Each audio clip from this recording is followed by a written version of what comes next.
The office of Wilson and Reed Financial Services buzzed with anticipation as the clock ticked closer to 5. End-of-year reports had been filed, clients had been called, and the annual holiday party was just hours away. For most employees, it was the highlight of December, a chance to unwind, gossip freely, and drink on the company's dime. For Maya Chen, it was an exercise in social endurance. Maya shut down her computer and straightened the already immaculate stack of folders on her desk. 4 years at the firm had earned her a reputation as the quiet, efficient accountant in Cubicle 14B who somehow made spreadsheets sing. What her colleagues didn't know, what she had carefully kept hidden since college, was that she once made actual music sing. 2. Ready for tonight's torture session? Priya from Human Resources leaned against Maya's cubicle wall, already dressed in a sparkly blue dress that made her look like she belonged on a red carpet rather than in their beige office building.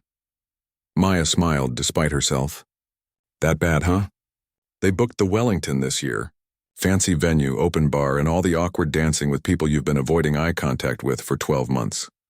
Priya twirled an imaginary dance partner. You are coming, right? You skipped last year. Maya nodded reluctantly. Last year she'd claimed food poisoning. The year before, a non-existent family emergency. This year her boss had made attendance all but mandatory after the department's exceptional performance. I'll be there. Just not staying late, Maya said, slipping her sensible flats into her bag and replacing them with equally sensible low heels. She smoothed her dark hair, cut in a practical bob that required minimal maintenance. Promise you'll have at least one drink and one conversation that isn't about tax codes? Priya pleaded.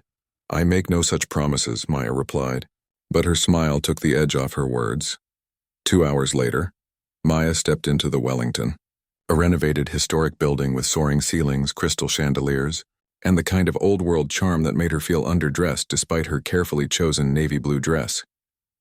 Colleagues gathered in clusters, some already loud from pre-party drinks. A bartender mixed colorful cocktails while waiters circulated with trays of appetizers too tiny to satisfy anyone's hunger. And there, in the corner of the room, sat a gleaming black grand piano. Maya's heart skipped. For a moment she was 18 again, fingers poised above ivory keys, the weight of expectations crushing her chest as she prepared to play for the scholarship committee. She blinked the memory away and headed straight for the bar. Gin and tonic, please, she told the bartender, positioning herself with her back to the piano. Didn't think you'd actually show, a voice boomed behind her. Maya's shoulders tensed before she even turned around. Joel Harrison, known throughout the office as simply Harry, stood grinning with a beer already in hand. He was from the sales department, loud, constantly boundary-pushing, and somehow still employed despite multiple HR complaints. Maya had successfully avoided any significant interaction with him for most of her time at the company. Hello, Harry, she said, accepting her drink from the bartender and taking a generous sip. The Ice Queen emerges from her frozen fortress. He laughed at his own joke. Didn't think corporate parties were your scene. Maya forced a polite smile. Just fulfilling my social obligation. Loosen up, Chen. It's a party, not a funeral. Harry clinked his beer against her glass uninvited. You know what your problem is? You're all work, no play. Before Maya could respond that her problem was actually men who offered unsolicited opinions about her personality, Harry was distracted by the arrival of more colleagues. The evening progressed in a blur of small talk and dodged questions about her holiday plans. Maya nursed her drink, making it last as she circulated through the room, exchanging pleasantries and counting the minutes until she could reasonably leave. She was mid-conversation with the new intern when the company's CEO tapped a knife against his glass, calling for attention. The room gradually quieted as he launched into the traditional year-end speech, praising departments and highlighting achievements. And special recognition goes to our accounting team, he said, raising his glass. Led by Thomas with exceptional work from Maya Chen on the Henderson acquisition, saving us nearly $500,000 in potential tax liability. Faces turned toward her.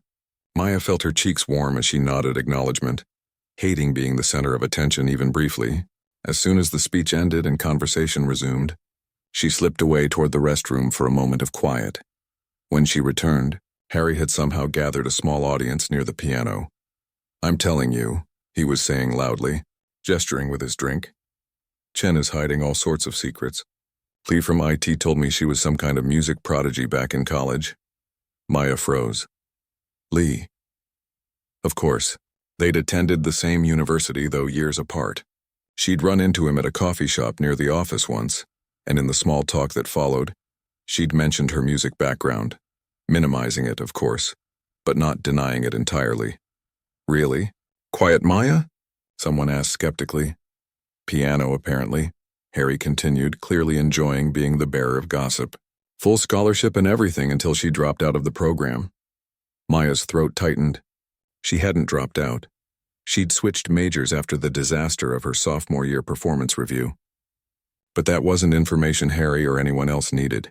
She turned to leave, to find a quiet corner or maybe just grab her coat and disappear, when Harry spotted her. Chen. Perfect timing. He called out, waving her over with exaggerated motions. We were just talking about your hidden talents. Several pairs of eyes turned to her. Maya felt her professional mask slipping. I don't know what Lee told you, but it was a long time ago, she said, her voice deliberately even. I haven't played in years. Harry's grin widened. So you admit it? Our numbers wizard is actually a piano genius in disguise. Hardly, Maya said, attempting to laugh it off. I took lessons as a kid, that's all. But Harry wasn't letting go. He had the determined look of someone who'd found something interesting to entertain himself with at an otherwise predictable party. Come on, the piano's right there, he said, pointing unnecessarily to the grand piano that Maya had been acutely aware of all evening. Play something. No, Maya said firmly. I told you I haven't played in years.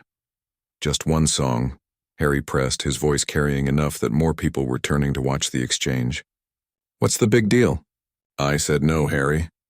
Maya rarely used a sharp tone at work, and the shift was noticeable. A few uncomfortable glances were exchanged in their growing audience. For a moment it seemed like Harry might back off. Then his expression changed, a sly smile crossing his face. I get it, he said. You're afraid of not being perfect at something.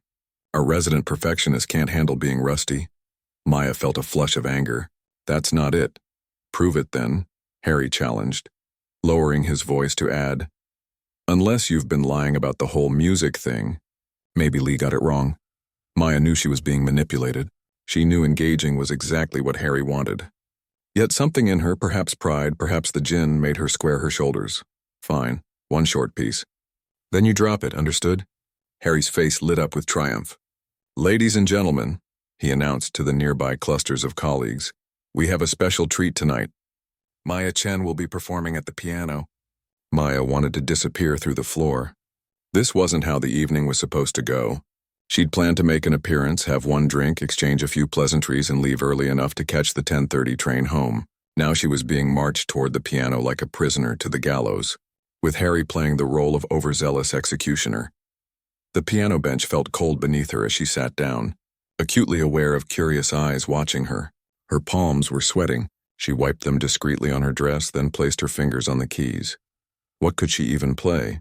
Her mind raced through pieces she once knew by heart, but none seemed to come forward clearly. It had been 8 years since she'd touched a piano, 8 years of deliberately avoiding music stores, of changing radio stations when certain classical pieces came on, of making excuses when friends suggested karaoke. We're waiting, Harry sing-songed, now leaning against the piano with a fresh drink in hand and a smug smile on his face. Maya took a deep breath. Maybe a simple piece, for Elise perhaps. Everyone knew that one, and the first part wasn't technically demanding.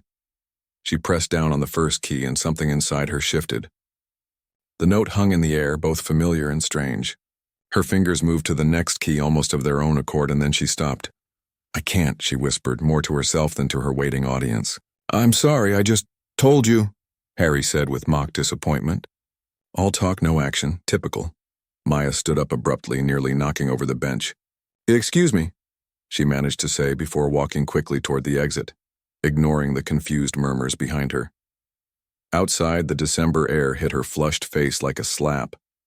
Maya leaned against the building's stone exterior, breathing deeply, trying to push away the humiliation and the memories that had come flooding back with that single piano note. She didn't know how long she stood there before the door opened again, and a figure stepped out. Hey, said a quiet voice. It was Priya holding Maya's coat and purse. Thought you might need these. Thanks, Maya said, accepting them gratefully. I'm sorry about that scene. Harry's the one who should be sorry, Priya said firmly. He was being a jerk. Maya nodded, slipping on her coat.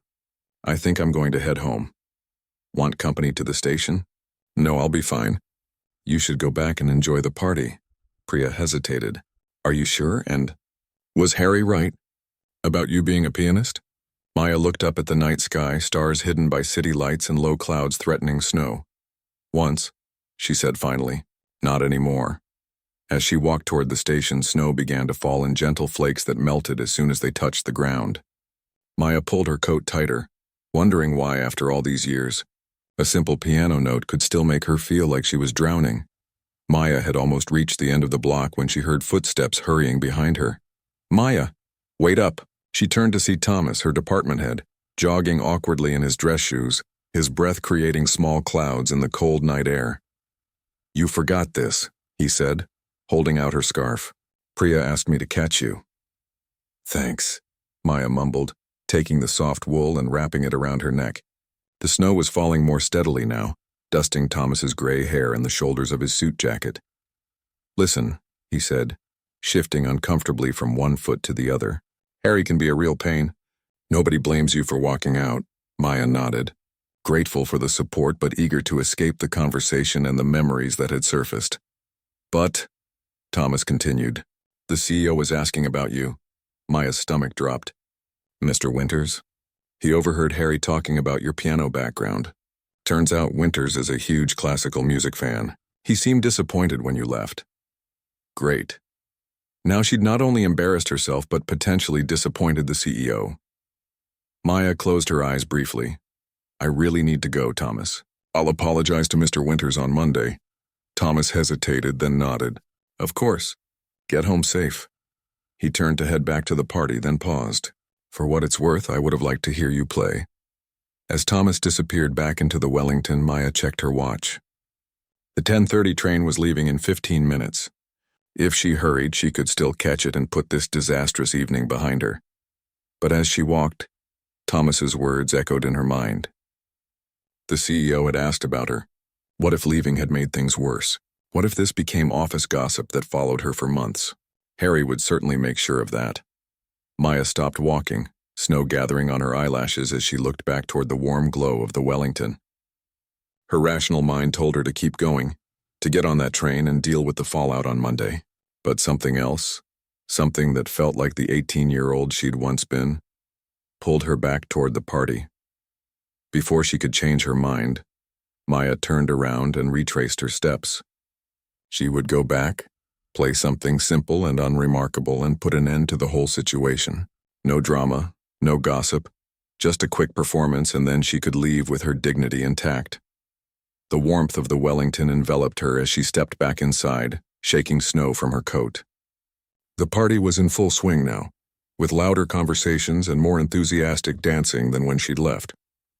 For a moment, Maya thought maybe no one would notice her return.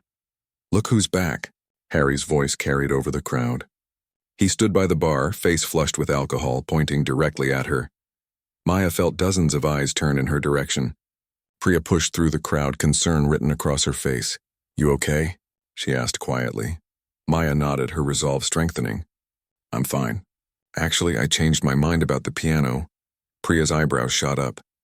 Really, you don't have to. Harry's being a jerk. It's not about him, Maya said, surprising herself with how true the words felt. It's about me. With Priya at her side, Maya made her way toward the piano. The crowd seemed to part for them, conversations quieting as word spread that the accountant from 14B was going to play after all. Harry watched her approach with a smirk that made Maya's skin crawl. The prodigy returns, he announced, raising his glass in mock salute. Maya ignored him, focusing instead on the piano. It really was beautiful. A Steinway, she guessed, its black surface gleaming under the chandeliers. She ran her fingers lightly over the fallboard, remembering the weight and feel of keys beneath her hands. Maya, a deep voice spoke behind her. She turned to find Mr. Winters, the CEO, gray-haired and imposing in his tailored suit. Thomas mentioned you play. I'd be honored to hear something if you're willing. The room had grown surprisingly quiet. Even Harry seemed subdued in the presence of the CEO. Maya glanced around at the expectant faces of her colleagues, people she'd worked alongside for years but kept at a careful distance. "It's been a long time," she said honestly. "I'm very rusty." Mr. Winters smiled kindly. "Music is like riding a bicycle, I find. The body remembers even when the mind thinks it's forgotten." With a deep breath, Maya sat down at the bench. The weight of eyes on her back was almost physical, but as she adjusted the seat and placed her hands on the keys, a strange calm began to settle over her. What should she play? Something simple, she told herself. Für Elise or maybe a basic Mozart piece. Safe choices that wouldn't reveal too much. Her fingers hovered over the keys. In the silence, she could hear her heart pounding. 8 years since she'd last performed. 8 years of avoiding this exact scenario. Maya closed her eyes and pressed down on the first notes of Chopin's Nocturne in E-flat major. The choice surprised even her. This was not the simple piece she'd planned. This was the piece she'd been playing during her sophomore year performance, the one she'd fumbled catastrophically, ending her dreams of a music career. Her teacher had called it too ambitious. The scholarship committee had been unmoved by her passion, noting only her technical failures. The first few notes came hesitantly, her fingers stiff and uncertain. A wrong note made her wince internally, then another. She could feel her cheeks burning with embarrassment. This had been a mistake. She should have stuck with something simpler, but then something shifted. Perhaps it was muscle memory. Perhaps it was the quality of the piano itself, but her fingers began to find their places more naturally. The melody started to flow more smoothly, like a stream breaking through ice. Each note connected to the next in a way that felt inevitable, necessary. Maya had forgotten what it felt like. This sensation of being both in complete control and completely surrendered to the music. Her body remembered what her mind had tried to forget. The hours of practice, the joy of getting a difficult passage just right, the way time seemed to bend and stretch when she played. As she moved deeper into the piece, the party around her seemed to fade away. There was no Harry, no CEO, no colleagues watching. There was only the music, moving through her like a current, washing away the years of silence she'd imposed on herself. Her hands moved across the keys with growing confidence, finding emotions she'd kept carefully buried. Grief for the dreams she'd abandoned, anger at her younger self for giving up, and something else, something that felt like freedom. The piece built toward its gentle climax, and Maya leaned into it, her body swaying slightly with the music. When she finally played the last notes, letting them hang in the air before fading to silence, she kept her eyes closed for a moment longer, not quite ready to return to the reality of the holiday party. When she finally looked up, the room was absolutely still. For a terrible moment, Maya thought she'd failed again, that her performance had been as disastrous as she'd feared.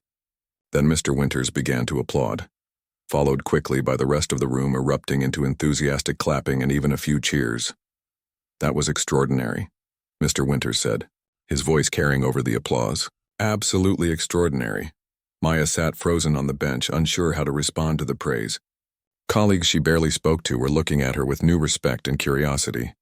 Priya was beaming with obvious pride. Even Harry seemed temporarily speechless, his earlier mockery replaced with something that looked almost like admiration. "I had no idea we had such talent in the accounting department," Mr. Winters continued. "Where did you study?" "Eastern State Conservatory," Maya answered automatically. "But I switched to business after sophomore year." "Their loss is certainly our gain," Mr. Winters said with a smile. "Would you play something else for us?"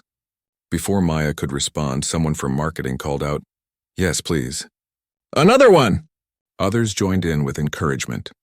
The attention was overwhelming, but not in the way Maya had feared. There was no judgment in these faces, only appreciation and warmth. For the first time in 8 years, Maya felt a flutter of something like pride in her music. Not perfect, certainly not flawless, but genuinely hers. The piece that had once represented her greatest failure had somehow transformed into something else entirely. "One more," she agreed quietly, turning back to the keys. As she began to play Debussy's Clair de Lune, Maya felt something unlock inside her chest. Each note seemed to dissolve another layer of the walls she'd built around this part of herself. The melody rose and fell like breathing, like remembering. From the corner of her eye, she could see people moving closer to the piano, drinks in hand, conversations forgotten as they listened. Some closed their eyes, others swayed gently to the rhythm. Even the servers had paused their rounds to listen. When she finished the second piece, the applause was even more enthusiastic than before. People she'd never spoken to approached to compliment her playing. The head of IT asked if she'd consider performing at his daughter's wedding. The marketing director mentioned a charity event coming up that needed entertainment. "I think you've been hiding your light under a bushel, Ms. Chen," Mr. Winters said, materializing at her side with a glass of champagne that he offered to her. "I had no idea accountants could be so artistic." Maya accepted the champagne with a small smile. "Neither did I, honestly. At least not anymore." As she sipped the bubbly drink, Maya caught sight of Harry hovering at the edge of the small crowd that had gathered around the piano. For once he seemed unsure of himself. His earlier confidence deflated. When their eyes met, he gave her a small nod that might have been an apology. Maya returned it with a slight lift of her glass. His attempt to embarrass her had backfired completely, but in doing so, had given her something she hadn't realized she was missing. The 10:30 train had long since departed, but Maya no longer cared. For the first time in years, she felt no rush to leave, no urge to hide. The music had stolen the night, but in return, it had given her back a piece of herself. The weekend passed in a blur for Maya. After the holiday party, she'd returned to her apartment late, fingers still tingling from touching piano keys after so long. She'd fallen asleep with Chopin melodies playing in her head, and woken up reaching for notes that weren't there. By Monday morning, Maya had convinced herself that the whole experience would be forgotten. Surely her colleagues had moved on to other gossip, other moments from the party. The alcohol had been flowing freely. Who would remember one accountant playing piano? She was wrong. The moment Maya stepped off the elevator onto the 14th floor, Priya appeared at her side with 2 coffee cups. "The woman of the hour," Priya said, handing Maya one of the coffees. "Or should I say, the star of the night." Maya accepted the coffee with a small smile. "Thanks, is it really that big a deal?" "Are you kidding? It's all anyone talked about all weekend. I got 3 texts asking about you." Before Maya could respond, one of the junior accountants passed by, giving her a thumbs up. "Amazing playing, Maya." Maya nodded her thanks, feeling heat rise to her cheeks. "See?" Priya said as they walked toward Maya's cubicle. "You're famous now." "Great," Maya muttered. "Just what I always wanted." But despite her outward reluctance, something had shifted inside Maya. The embarrassment she'd expected to feel hadn't materialized. Instead, she felt lighter somehow, as if playing those pieces had released a pressure she hadn't realized was building for years. As Maya settled at her desk and powered up her computer, Thomas appeared at her cubicle entrance. "Morning, Maya. Good weekend?" he asked with a knowing smile. "Fine, thanks. Just catching up on some reading."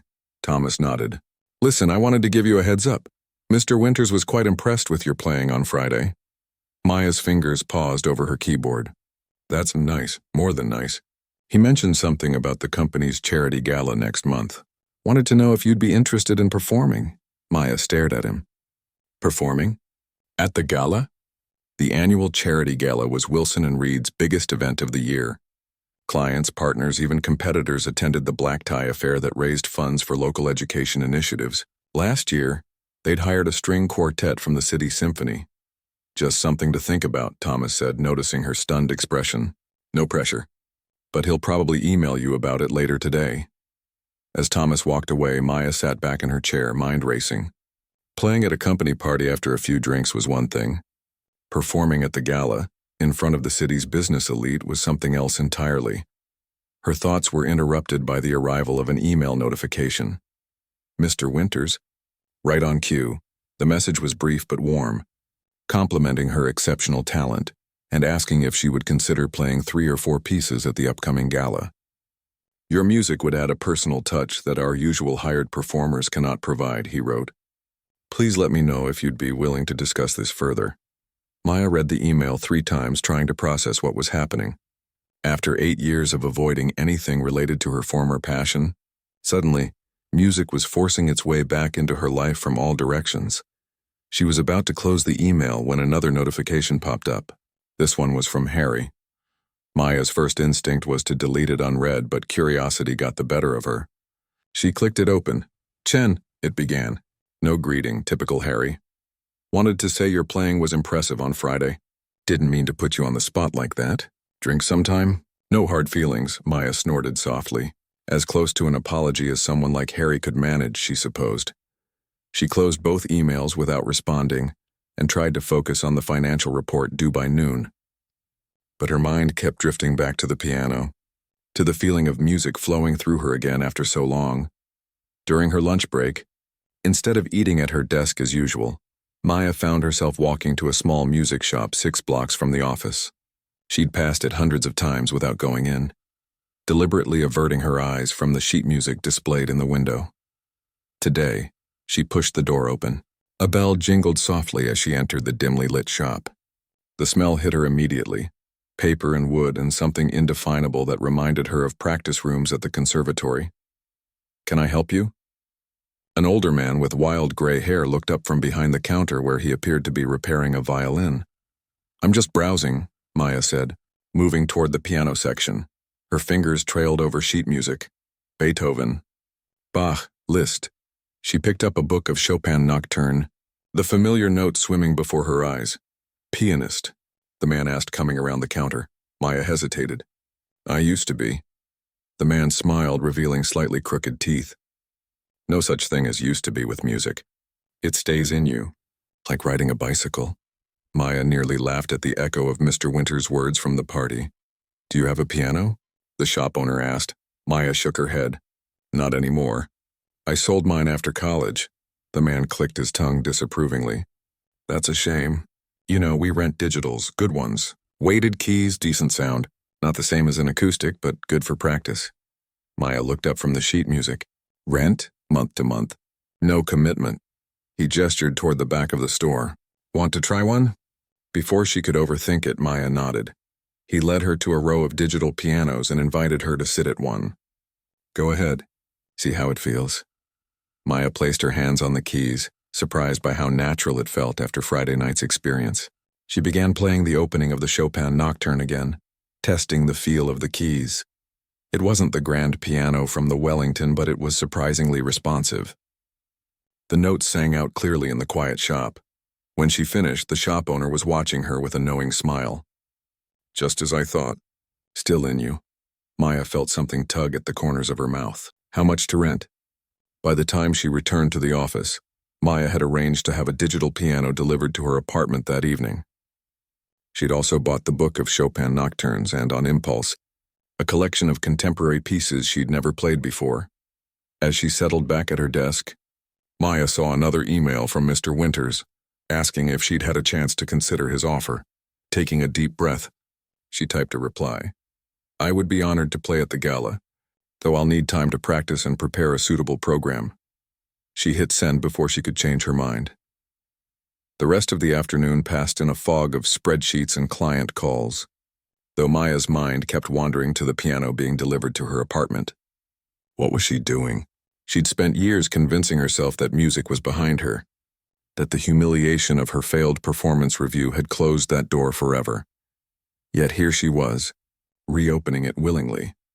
When she finally returned home that evening, the piano had already been delivered and set up in the corner of her living room. It looked both foreign and familiar in the space. Like an old friend she wasn't sure she recognized anymore. After changing into comfortable clothes, Maya sat down at the piano with a cup of tea beside her. She opened the Chopin book to the nocturne she'd played at the party and began to work through it properly, paying attention to the dynamics and phrasing in a way she hadn't been able to during her impromptu performance. Her fingers were stiffer than she remembered, struggling with some of the more complex passages. The muscle memory was there, but rusty, like a door with hinges that needed oil. Maya worked on the same section for nearly an hour, repeating it until her fingers began to remember their old paths. It was frustrating and exhilarating all at once, the struggle and then the breakthrough as a difficult passage finally unlocked. She'd forgotten this feeling, the satisfaction of working through a problem in music, so different from solving accounting puzzles. Both required precision and patience, but music demanded something else too, an emotional vulnerability that spreadsheets never asked of her. As the evening deepened into night, Maya lost track of time. She moved from Chopin to Debussy, then tried sight-reading some of the contemporary pieces she'd bought. Some were too difficult for her current skill level, but others felt accessible, offering new challenges that excited her. When she finally looked at the clock, it was past midnight. Maya stretched her fingers, surprised to find them sore but pleasantly so, like muscles after a good workout. For the first time in years, she went to bed with music in her head and woke up eager to return to the piano. Before work, she squeezed in 30 minutes of practice, focusing on scales to rebuild her technique. The pattern continued through the week, work during the day, piano in the evenings. Maya declined Priya's invitation to happy hour, preferring to rush home to practice. She set up a meeting with Mr. Winters to discuss the gala program, bringing a list of pieces she thought might work well for the event. "I'm thinking of starting with something familiar but not too obvious," she explained, showing him her ideas. "Maybe Debussy's Arabesque No. 1, then the Chopin Nocturne I played at the party since people seem to enjoy it." Mr. Winters nodded approvingly. "I trust your judgment completely, Maya. Whatever you choose will be wonderful." His confidence in her was both flattering and terrifying. What if she couldn't live up to the expectations created by her spontaneous performance? That fear followed her home, sitting heavily on her shoulders as she practiced that evening. Every mistake seemed magnified, every difficult passage an insurmountable obstacle. For the first time since renting the piano, Maya found herself questioning her decision to perform at the gala. What had she been thinking? She wasn't a professional pianist. She was an accountant who used to play, whose dreams of a music career had ended with a disastrous performance review 8 years ago. With a frustrated sigh, Maya closed the piano lid and reached for her phone. She would email Mr. Winters first thing tomorrow and back out. It was better to disappoint him now than embarrass herself and the company at the gala. But as she sat in the quiet of her apartment, her eyes fell on a small framed photo she kept on a side table. A much younger Maya at her first recital, beaming with pride and joy despite having made several mistakes during her performance. That girl hadn't played for approval or perfection. She'd played because music made her feel alive. Slowly, Maya returned to the piano and opened the lid again. This time she didn't look at the sheet music. Instead, she closed her eyes and played from memory, not the piece she'd been struggling with, but a simple melody her first teacher had taught her. The notes flowed easily, without pressure or expectation. Just music, simple and true. Maybe that was enough. 3 weeks passed in a blur of workdays and practice-filled nights. Maya settled into a new routine, one that felt both foreign and strangely familiar, as if she were returning to a path she'd abandoned long ago, rather than creating a new one. The charity gala loomed closer. With just 10 days remaining, Maya found herself practicing with an intensity that surprised even her. She'd wake early to play scales before work, then rush home to spend hours refining her chosen pieces. Her apartment, once a pristine, barely lived-in space, now showed signs of her rekindled passion. Sheet music lay scattered across her coffee table. A metronome ticked steadily beside her rented piano. Post-it notes with reminders about difficult passages decorated her bathroom mirror. "You've created a monster," Priya joked one afternoon, stopping by Maya's cubicle. "I haven't seen you at lunch in weeks." "Sorry," Maya said, looking up from her computer where she'd been secretly watching a YouTube video of Vladimir Horowitz playing the Chopin piece she'd selected. "I've just been busy with the gala preparation." "I get it, but you still need to eat." Priya placed a sandwich on Maya's desk. "Turkey and Swiss." "Your favorite?" Maya smiled gratefully. "Thanks. I guess I have been a bit obsessed lately." "A bit? You practically run out of here at 5 o'clock sharp." The old Maya would have stayed until 7 minimum. It was true. Her priorities had shifted dramatically since the holiday party. Spreadsheets and financial reports, once the focus of her days, now felt like obligations to get through before she could return to music. "It's just until the gala," Maya said, though she wasn't entirely sure that was true. The piano in her living room no longer felt temporary. "Speaking of which," Priya said, perching on the edge of Maya's desk, "have you decided what you're wearing?" Maya blinked. In all her focus on the music, she hadn't given a single thought to her appearance for the event. "I haven't really considered it," she admitted. Priya rolled her eyes. "Of course you haven't. Good thing you have me. Saturday, we're going shopping. Non-negotiable. Before Maya could protest, Thomas appeared with a folder of documents needing her review. As he handed them over, he said, "Mr. Winters was asking about your preparation for the gala. Wanted to know if you needed anything." "I'm fine," Maya assured him. "Just practicing a lot." Thomas nodded.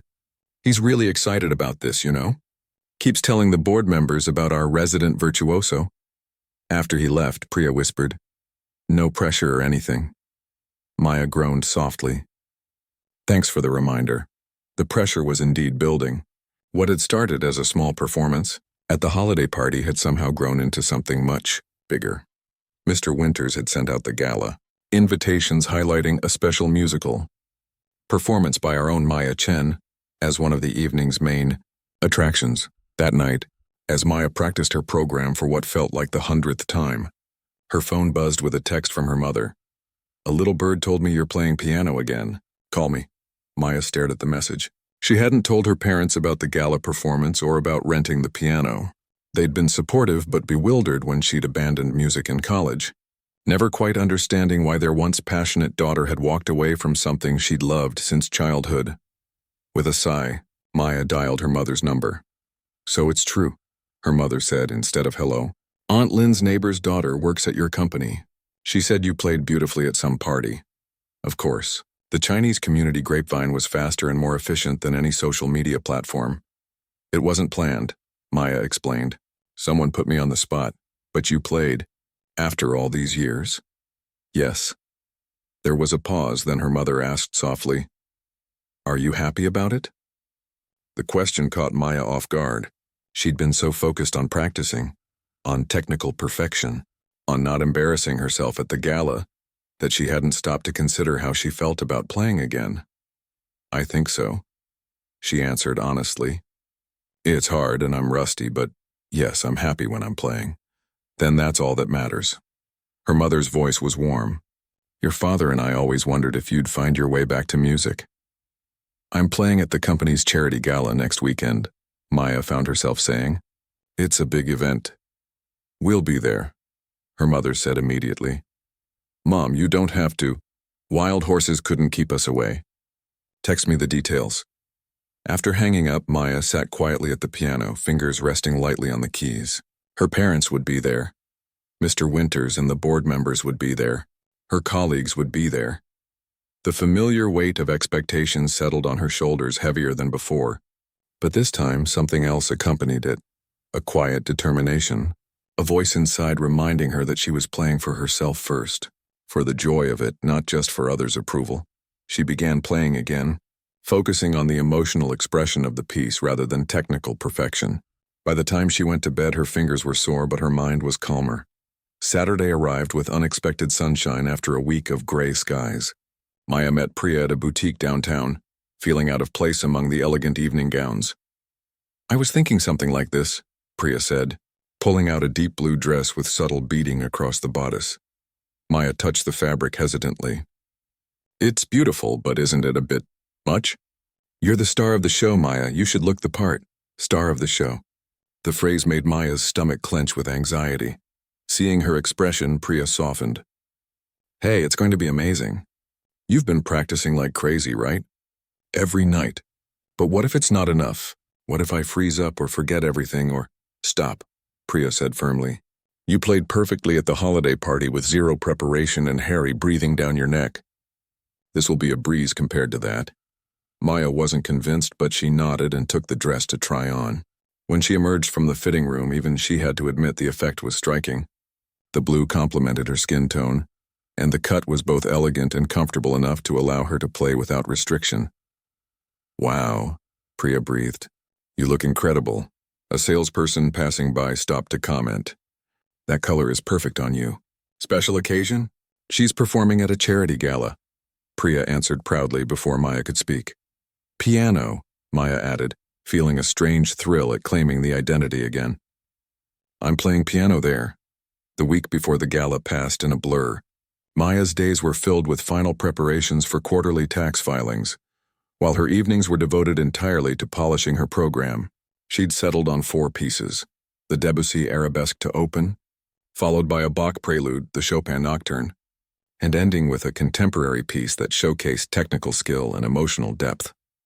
By Thursday, she could play the entire program from memory, though the final piece still gave her trouble in a few spots. By Friday, her nerves were so frayed that she made 3 calculation errors on a simple tax form, something that hadn't happened since her first year at the firm. "Go home early," Thomas told her after catching the 3rd mistake. "Get some rest before tomorrow." Maya nodded gratefully and packed up her things. But instead of going home, she found herself walking to the small music shop where she'd rented the piano. The owner, whose name she'd learned was Gil, looked up from a trumpet he was cleaning. "Maya, how's the practice going?" "Good, well, mostly good." She wandered over to a display of sheet music. "The gala is tomorrow." Gil set down the trumpet. "Nervous?" "Terrified," she admitted. "What if I make a mistake? What if I forget everything? What if—" "You will make mistakes," Gil interrupted calmly. "Everyone does. The question is whether you'll let them stop you." Maya looked up, surprised by his frankness. "I've been selling instruments and sheet music for 40 years. Gil continued. "Know what separates the musicians who last from those who don't? It's not talent. It's whether they can play through the mistakes and still find joy in the music." His words echoed in Maya's mind as she walked home. Could she find joy even if her performance wasn't perfect? The old Maya, the conservatory student with dreams of concert halls, would have said no. But perhaps this new version of herself, the one who'd played through her fear at the holiday party, could find a different answer. That night, instead of practicing until her fingers ached, Maya ran through her program just once, then closed the piano lid and went to bed early. The morning of the gala dawned clear and cold. Maya woke before her alarm, a mixture of excitement and anxiety bubbling in her chest. She spent the day in careful preparation, washing her hair, doing her nails, going over her music mentally rather than physically to give her hands a rest. When evening came, she dressed carefully in the blue gown, applied more makeup than she usually wore, and twisted her hair into an elegant updo. The woman who looked back at her from the mirror seemed like a stranger, confident, polished, ready to perform. Her phone buzzed with a text from Priya. "Cars outside. You're going to be amazing." The venue for the gala was the Grand Plaza Hotel, its ballroom transformed with twinkling lights and elaborate floral arrangements. A gleaming black grand piano waited on a small stage at one end of the room. Maya arrived early as arranged, needing time to familiarize herself with the instrument. As she sat down to test it, running through scales and brief sections of her pieces, the hotel staff finished setting up around her. "It's a beautiful instrument," a voice said behind her. Maya turned to find Mr. Winters elegant in his tuxedo. "Steinway Model B. I made sure they brought in the best for you." "Thank you," Maya said, genuinely touched by his thoughtfulness. "It plays beautifully. Take all the time you need to warm up. Guests won't start arriving for another hour." As Mr. Winters walked away, Maya turned back to the piano, letting her fingers dance across the keys. This piano was even better than the one at the Wellington, its action responsive, its tone rich and warm. For the first time since agreeing to perform, Maya felt a flutter of excitement outweighing her anxiety. She was going to play this magnificent instrument in front of people who wanted to hear her music. Whatever happened, mistakes or memory slips or technical imperfections, she would share something real with her audience. And in that moment, as the empty ballroom waited to be filled with people and music, Maya realized that was all that truly mattered. The Grand Plaza Hotel ballroom filled quickly. Men in tuxedos and women in elegant gowns mingled beneath crystal chandeliers, their conversations creating a gentle hum that rose to the high ceiling. Waiters glided between groups, offering champagne and delicate hors d'oeuvres on silver trays. Maya watched from a small alcove near the stage, her heart pounding.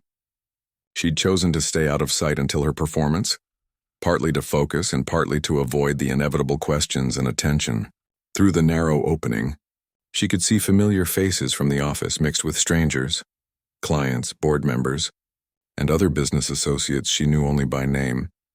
Her parents had arrived early, her mother stunning in a red chipao, her father looking uncomfortable but proud in a rarely worn suit. They sat at a table near the front, occasionally glancing toward the piano, as if they might spot her nearby. 10 minutes, a young event coordinator whispered, appearing at Maya's side. "Can I get you anything, water?" Maya nodded, her mouth suddenly dry. As the coordinator disappeared to fetch water, Maya smoothed the skirt of her blue dress and tried to steady her breathing. She'd performed dozens of times as a student, recitals, competitions, examinations. Why did this feel so different? Because it matters more, a voice inside her answered. Because this time you're playing for yourself. The water arrived and Maya sipped it slowly, careful not to spill on her dress. Through the opening, she saw Priya enter the ballroom in a striking gold gown, turning heads as she made her way to a table where several colleagues from accounting already sat. Even Harry was there, looking almost subdued in his tuxedo. When a waiter offered him champagne, he declined, a first in Maya's experience. Mr. Winters approached the small podium set up near the piano. The room quieted as he tapped the microphone gently. "Good evening, ladies and gentlemen. Welcome to Wilson & Reed's annual charity gala." He spoke briefly about the firm's commitment to local education initiatives, announcing the amount raised so far that evening, a number that drew appreciative applause from the crowd. "Before dinner is served, we have a special treat for you all tonight." Mr. Winters gestured toward the piano. "Many of you know Maya Chen as one of our most talented accountants. What you may not know is that she is equally gifted in another field entirely." Maya took a final deep breath as Mr. Winters continued. "It is my great pleasure to introduce you to the other side of Maya Chen, the musician, whose talent will, I promise you, take your breath away." The applause that followed seemed to propel Maya forward. She stepped out from the alcove and walked toward the piano, keeping her eyes fixed on the gleaming instrument rather than the sea of faces watching her. As she settled onto the bench and adjusted its height, Maya caught sight of her parents. Her mother gave a small nod of encouragement.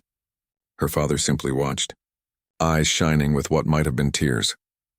Maya placed her hands on the keys, took one final breath, and began to play. The opening notes of Debussy's arabesque flowed into the silent room. The piece had always reminded Maya of water, a gentle stream building gradually into a flowing river. Her fingers moved with newfound confidence, finding the right balance between technical precision and emotional expression. As she played, the faces watching her seemed to fade away. There was only the music, the beautiful resonance of the Steinway and the story she was telling through each carefully shaped phrase. The first piece ended to warm applause. Without pausing to acknowledge it, Maya moved directly into the Bach prelude, crisp, mathematical, and yet deeply expressive in its architecture. She'd always loved how Bach could create such emotional impact through pure structure, how feelings could emerge from patterns and progressions that on paper looked like pure mathematics.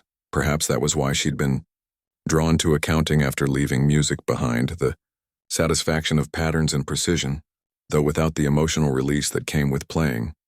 As the Bach drew to its stately close, Maya allowed herself a moment to breathe before beginning the Chopin Nocturne, the piece that had started her journey back to music at the holiday party. This time she played it not from desperation or under duress, but with intention and understanding. Her fingers caressed rather than struck the keys, drawing out the singing melody while the left hand provided the gentle pulse beneath. She leaned into the emotional heart of the piece, allowing herself to be vulnerable in a way she'd avoided for years. When she reached the section where she'd stumbled during her sophomore year performance review, the moment that had once shattered her confidence and changed the course of her life, her fingers moved without hesitation. The passage that had once been an insurmountable obstacle now flowed naturally, transformed from a symbol of failure into simply another beautiful part of the whole. As the nocturne's final notes faded, Maya heard a soft gasp from somewhere in the audience. She smiled slightly, knowing she had one more piece to share, the contemporary composition she'd chosen to close her program.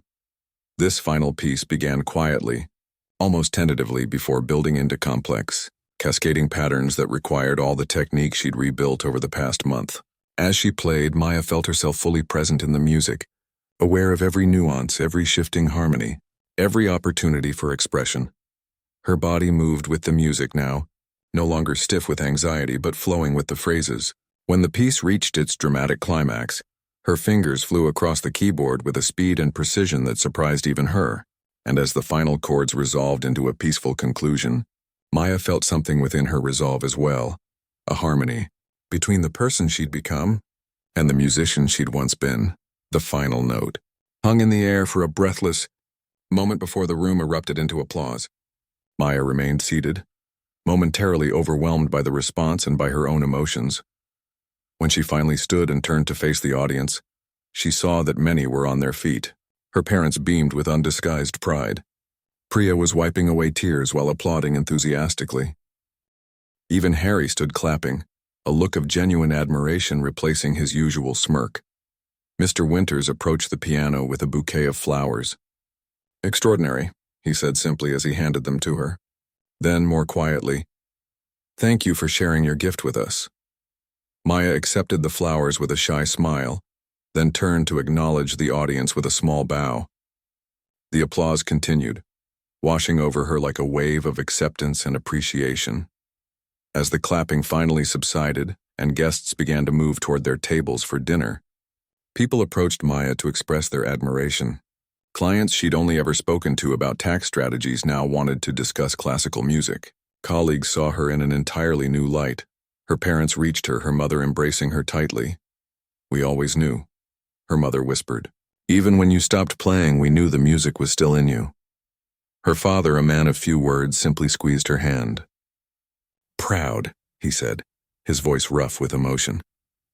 As the evening progressed into dinner and the charity auction that followed, Maya found herself seated at the table with Mr. Winters and several board members. The conversation flowed easily, no longer focused solely on business but on art, music, and the unexpected talents people kept hidden. "Will you continue playing?" one of the board members asked her over dessert. Maya considered the question. A month ago, she would have said no. A week ago, she might have been uncertain. But now, after reconnecting with the joy and fulfillment music brought her, the answer was clear. "Yes," she said simply, "I will." Later, as the evening wound down and guests began to depart, Maya found herself once again at the piano. Most had left, and the staff was beginning to clear tables. In the near-empty ballroom, she played softly, not a formal performance, now but simply for the pleasure of making music in such a beautiful space. She didn't notice Harry approach until he cleared his throat beside the piano. "That night at the holiday party," he said awkwardly, "I was being a jerk." Maya's fingers continued to move over the keys as she replied, "Yes, you were." Harry laughed, a genuine sound without his usual edge. "Fair enough." He paused, watching her play. "I'm glad, though, that I pushed you, I mean. Not how I did it, but this wouldn't have happened otherwise, right?" Maya's hands stilled on the keys as she considered his words. As much as she hated to admit it, Harry was right. Without that moment of humiliation at the holiday party, she might never have found her way back to music. "Sometimes," she said finally, "we need a push to remember who we are." Harry nodded, seemingly satisfied with her response. "Well, you were amazing tonight, really." After he left, Maya remained at the piano, playing softly as the last guests departed, and the staff continued their cleanup around her. No one rushed her or asked her to leave. They worked quietly, some pausing occasionally to listen. When she finally played the last note and closed the lid over the keys, the ballroom was almost empty. Maya gathered her things, thanked the remaining staff, and stepped out into the cool night air. The stars were bright overhead as she waited for her rideshare, her mind still filled with music. Tomorrow she would return to spreadsheets and tax codes, to the practical world of numbers and regulations, but now those things would share space with something else, with the melodies and harmonies that had always been part of who she was, even when she'd tried to leave them behind. As her car arrived and she slipped into the back seat, Maya felt not like someone who had reclaimed an old identity, but like someone who had finally become whole, the accountant and the pianist, the practical and the passionate, no longer at odds but in harmony. "Where to?" the driver asked. Maya smiled. "Home," she said. And for the first time in years, she knew exactly what that meant.